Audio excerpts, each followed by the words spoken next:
Mark Number one, the old Chef Mark. Our buddy, Chef Mark Kalick. We have celebrity chef Mark Kalick.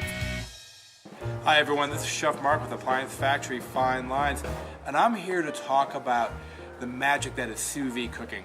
It's a very simple and easy way to make wonderful food, but it can be a little confusing.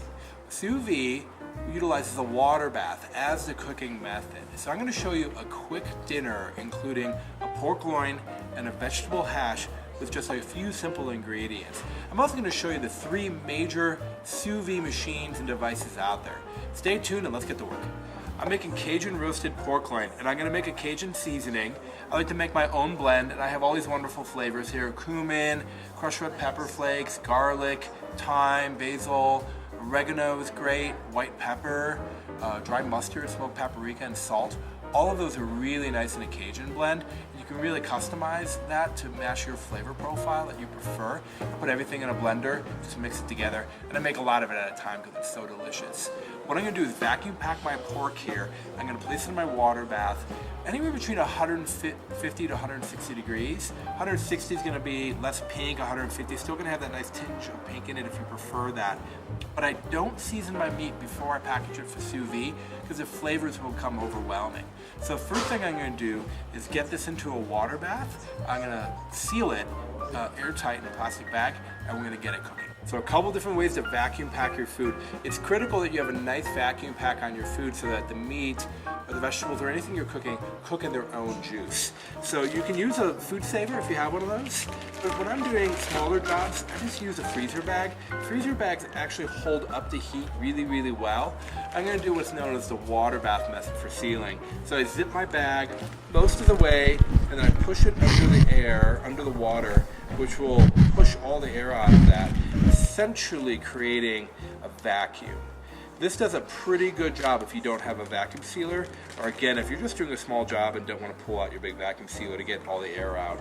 So I just push it under water, squeeze, squeeze, squeeze, and then right when it goes under water, I just zip it, and there we go, and that's nicely vacuum packed. Then I'm going to set this here into my pot of water. This is a wand style sous vide. This is the first of the three styles of sous vide machines I'm going to talk about today. I'm going to go ahead and turn this on.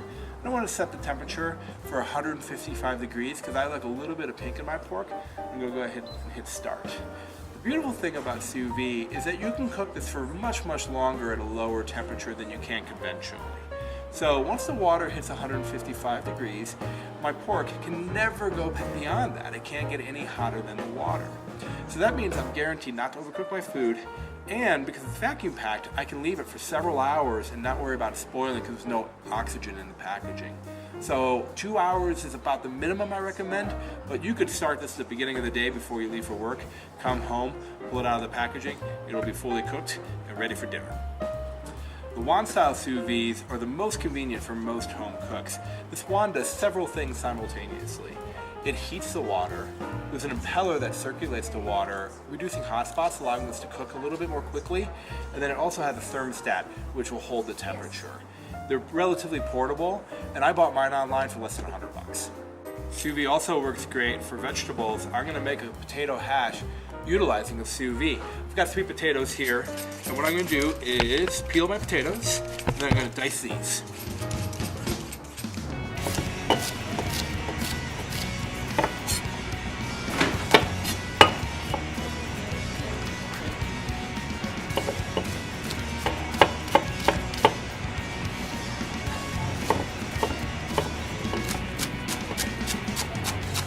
Okay, I got all my vegetables cut here.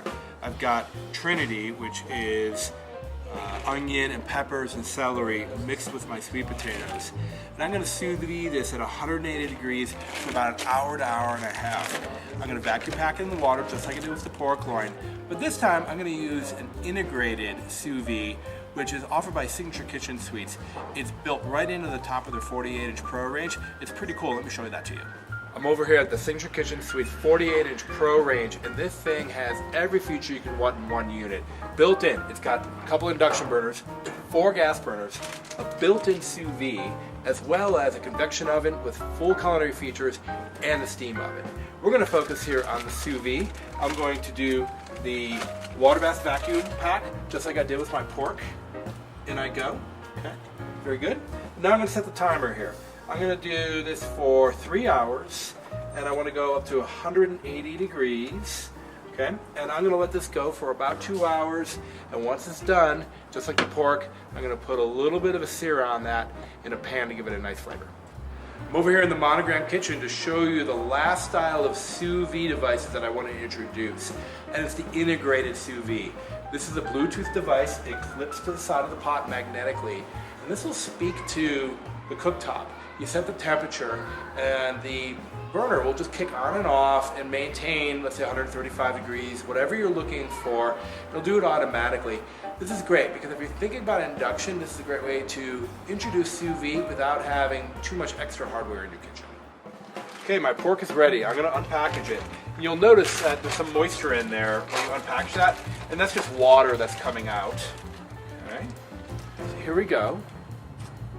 You can see this is fully cooked, but it doesn't have that caramelized look that you would expect when you're roasting something. So when you're sous videing, particularly protein, it's critical that you put a finishing sear on that. So for steaks, chicken, pork, even seafood, I like to either do a quick sear in a saute pan, which is what I'm going to do right now, or a quick trip across a preheated grill for grill marks. That's going to give it that nice crust that you kind of expect. But it's completely cooked, and you'll notice if you're doing beef, it'll look raw when you pull it out, but I guarantee you, it's fully cooked to the temperature. Here we go, I've got my Cajun seasoning. I'm gonna go ahead and season this, kind of on all sides. Don't be shy with this, okay? Here we go. And then I'm preheating a pan, and I'm using induction cooking. I'm gonna go ahead and add just a splash of oil into my preheated pan. And then I'm gonna set my pork in here. I got that nice sear, which means I have the right amount of preheat. I'm going to brown this on all sides. It'll just take a few minutes. I'm going to set it here on the rack and let it rest, and then I'm going to move on to the hash. Okay, my pork's got a beautiful sear on it, on all sides. I'm going to set this on the rack to let that rest. It's important you always rest your meat on a rack so that the airflow can go underneath, and it prevents your food from overcooking, steaming as it sits on the tray. Now in the same pan, I pull my veggies out of the sous vide, and I'm going to sear them in the same pan. I'm going to season them with a little salt and pepper, a touch more of my Cajun seasoning, and we're going to serve that all together.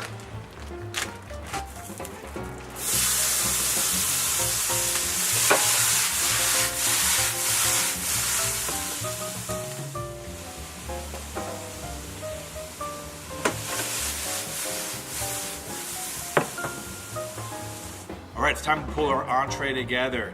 This has been really quick. Once I did the initial knife cuts and got everything in the sous vide, I was able to relax, get some other work done, and here I am ready to present. I've got my beautiful potato hash on the plate, and now I'm going to slice the pork to finish it.